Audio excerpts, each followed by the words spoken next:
तो नमस्कार दोस्तों, स्वागत है आपका एक और नई वीडियो के अंदर। जैसा कि आप जानते हैं कि ट्रैक्टर्स हमारे बनकर रेडी हैं, तो सोचते हैं कि एक विली जीप बना ली जाए।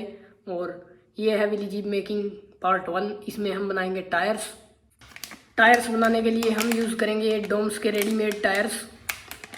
और बने रहें वीडियो में, साथ के साथ दिखाते हैं आपको कैसे टायर बनाते हैं। ये है डोम्स का टायर।